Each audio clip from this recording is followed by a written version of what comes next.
आज आषाढ शुक्ल तृतीया शके 1938 विनायकी चतुर्थी सादर करत आहोत ठाणे वार्ता। ठळक घडामोडी।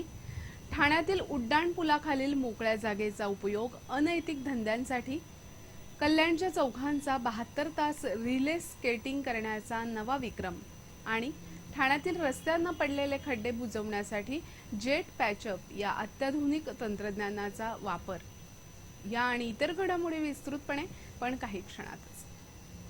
ठाणे वार्ता पहा श्रीस्थानक वाहिनीवर। आता सकाळी 9:15 पासून रात्री 9:15 पर्यंत ठाणे वार्ता, ठाण्यातील पहिलं दृकश्राव्य माध्यम। श्रीस्थानक वाहिनी ठाण्याची स्वतःची वाहिनी। ठाण्यातील घडामोडी, कार्यक्रम, वादविवाद, अगदी गाणी, नाटक याचा आनंद घर बसल्या पहा श्रीस्थानक वाहिनी। आपल्या ठाण्याचं हक्काचं व्यासपीठ श्रीस्थानक वाहिनी। ठाणे वार्ता आता संकेतस्थळावर देखील ठाणेवार्ता.com वर क्लिक करा आणि ठाण्याच्या घडामोडी जाणून घ्या।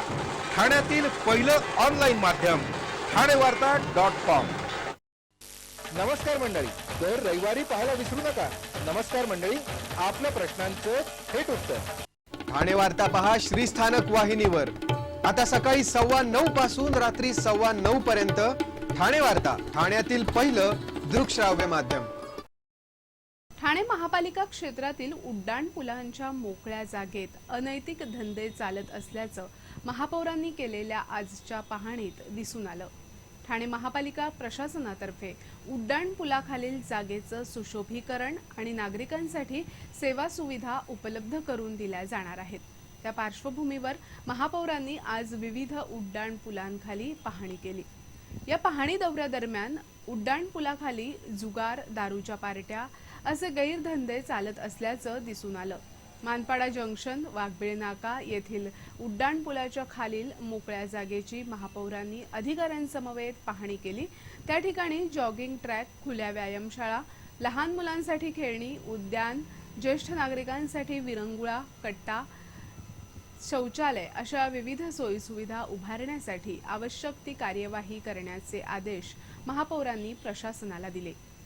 मुंबई महानगर विकास प्राधिकरणानं उड्डाण पुलाखालील मोकळ्या जागा विकसित करण्यासाठी काही अटींवर महापालिकेला दिल्या आहेत। या उड्डाण पुलाखालील मोकळ्या जागेत ठाणेकरांच्या मागणीनुसार सोयीसुविधा उपलब्ध करून दिल्या जाणार असून यामुळे ठाण्याच्या सौंदर्यीकरणात भर पडेल असा विश्वास महापौरांनी यावेळी बोलताना व्यक्त केला। एकीकडे महाराष्ट्र राज्य परिवहन महामंडळाचा कारभार डबघाईला आला असताना उत्तम महसूल मिळवून देणाऱ्या ठाणे आगारातून सुटणाऱ्या लांब पल्ल्याच्या तब्बल 93 एसटी बसेस व्यवस्थापनानं बंद केल्याचं उघड झालंय। एसटीच्या या निर्णयामुळे चाकरमानी संतप्त झाले आहेत। ठाणे विभागातील लांब पल्ल्याच्या एकूण 93 बसेस व्यवस्थापकीय संचालक रणजित सिंग देओल यांनी बंद करण्याचा आदेश दिल्याने या सर्व बसेस बंद करण्यात आल्या आहेत। या बसेसचं नियमित भारमान 65% वर आहे। या बसेस बंद केल्यानं प्रवाशांना खासगी बसेसने जास्त पैसे देऊन प्रवास करावा लागतोय। एकीकडे परिवहन मंत्री एसटीनेच प्रवास करण्याचं आवाहन करत असताना व्यवस्थापन मात्र तोट्याचे निर्णय घेत असल्याचं उघड झालंय। व्यवस्थापनानं धुळे, रावेर, सातारा, मेहकर, गलमेवाडी, चोपडा, उस्मानाबाद, उमरगा, अक्कलकोट इत्यादी मार्गावरील 93 बसेस बंद केल्या आहेत।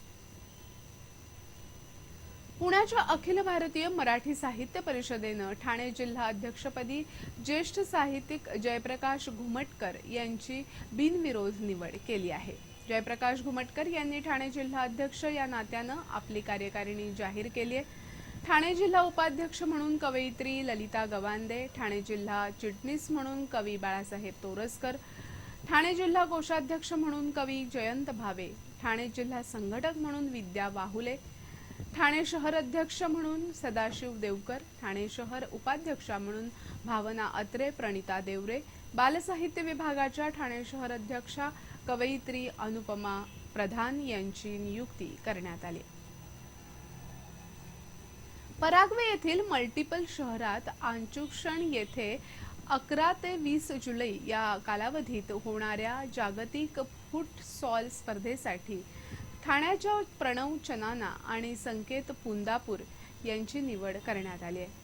हरियाणा इथे झालेल्या 17 वर्षाखालील फुटसॉल स्पर्धेमध्ये महाराष्ट्राला 3रा क्रमांक मिळाल्यामुळे जागतिक फुटसॉल स्पर्धेकरता प्रतिनिधित्व करण्यास संधी मिळाली. या स्पर्धेत 12 देश सहभागी होणार आहेत. भारतीय संघाचे सहप्रशिक्षक म्हणून ठाण्यातील वसंत विहार शाळेतील फुटसॉल प्रशिक्षक किशोर ईश्वरीलाल चव्हाण यांची निवड झाली आहे. ठाणे वार्ता पहा श्रीस्थानक वाहिनीवर. आता सकाळी 9:15 पासून रात्री 9:15 पर्यंत ठाणे वार्ता, ठाण्यातील पहिलं दृकश्राव्य माध्यम.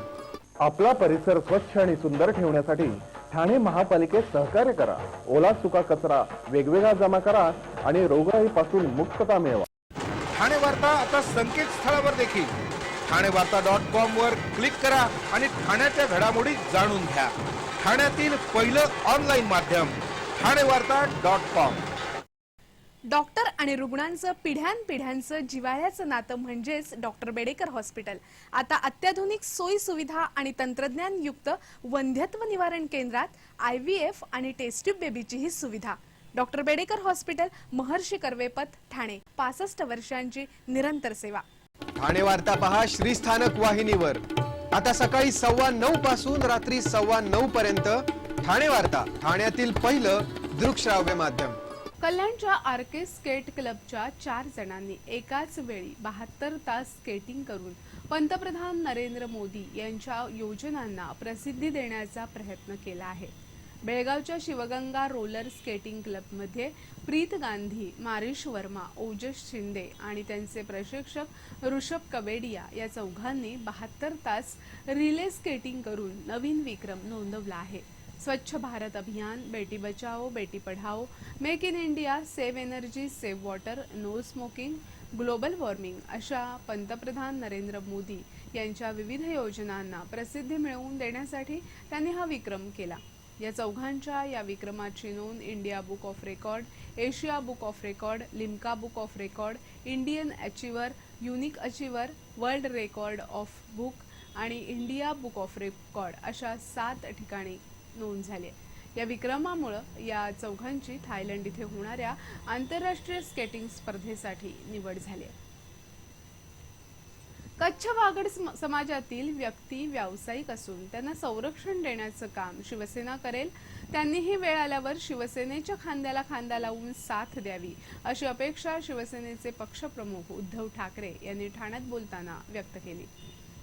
कच्छी नववर्षाच्या निमित्तानं कच्छ अस्मिता मंचातर्फे कच्छ वागड समाजातील विविध क्षेत्रात नैपुण्य दाखवणाऱ्या व्यक्तींचा उद्धव ठाकरे यांच्या हस्ते कच्छ पागडी देऊन गौरव करण्यात आला. त्यावेळी बोलताना उद्धव ठाकरे यांनी ही अपेक्षा व्यक्त केली. ठाणे महापालिका क्षेत्रात रस्त्यांवर पडलेले खड्डे बुजवण्यासाठी जेट पॅचअप हे अत्याधुनिक तंत्रज्ञान वापरलं जात असून या तंत्रज्ञानाद्वारे खड्डे बुजवण्याच्या कामाचा शुभारंभ महापौरांच्या हस्ते झाला. गेले काही दिवस पावसानं धरलेल्या संततधारेमुळे ठाण्यातील विविध रस्त्यांवर खड्डे पडण्यास सुरुवात झाली होती. आता रस्त्यावर पडलेले हे खड्डे जेट पॅचअप या अत्याधुनिक तंत्रज्ञानाद्वारे दुरुस्त केले जात आहेत. गेल्या काही दिवसापासून संततधार धरलेल्या पावसानं उसंत घेतल्यामुळे या कामाची सुरुवात करण्यात आली. खड्डे बुजवण्याचं काम तातडीनं आणि कायमस्वरूपी व्हावं यासाठी हे तंत्रज्ञान वापरलं जात आहे. मानपाडा जंक्शन येथील सेवा रस्त्यावर या कामास सुरुवात करण्यात आली. जेट पॅचअप तंत्रज्ञानामुळे खड्डे जलदगतीनं बुजवता येतात आणि ते वर्षभर टिकूनही राहतात. महापालिका क्षेत्रात ज्या ठिकाणी डांबरी रस्ते आहेत अशा रस्त्यांवर मोठे खड्डे पडले असून हे खड्डे बुजवण्यासाठी हे अत्याधुनिक तंत्रज्ञान वापरलं जात आहे. आज रमजान ईद. 40 दिवसांचे उपवास केल्यानंतर मुस्लिमांचा हा पवित्र सण येतो. चंद्रदर्शन आज झाल्यामुळे ईद आज साजरी होतीये. आज सकाळी विविध मशिदींमधून नमाज अदा करण्यात आला. भिवंडीतील कॉटन गेट, चांदतारा पटेल जामा मस्जिद, अशा ठाण्यातील महागिरीतील जुम्मा मस्जिद, राबोडीतील नूर मस्जिद, जुम्मा मस्जिद, कळव्यातील जुला मस्जिद, मुंब्र्यातील दारुल फलाई तर कासारवडवलीतील जामा मस्जिद अशा विविध मशिदींमध्ये आज सकाळी नमाज अदा करण्यात आला. या परिसरात नमाज अदा करण्यासाठी मुस्लिम बांधवांनी गर्दी केली होती। सर्व रस्ते गजबजून गेले होते। कल्याणमधील दुर्गाडी किल्ल्यावर नमाज अदा करण्यासाठी मुस्लिम बांधवांनी मोठी गर्दी केली होती। नमाज अदा केल्यानंतर मुस्लिम बांधवांनी एकमेकांना ईदच्या शुभेच्छा दिल्या। ईद नंतर मुस्लिम बांधवांच्या घरी शीरकुर्मा, शेवया अशा विविध गोड पदार्थांचा आस्वाद घेण्यात येतो। यावेळी छोट्यांनीही मोठ्यांकडून ईदी उकळल्या। कोणताही अनुचित प्रकार घडू नये म्हणून नमाजाच्या वेळी कडेकोट पोलीस बंदोबस्त ठेवण्यात आला होता।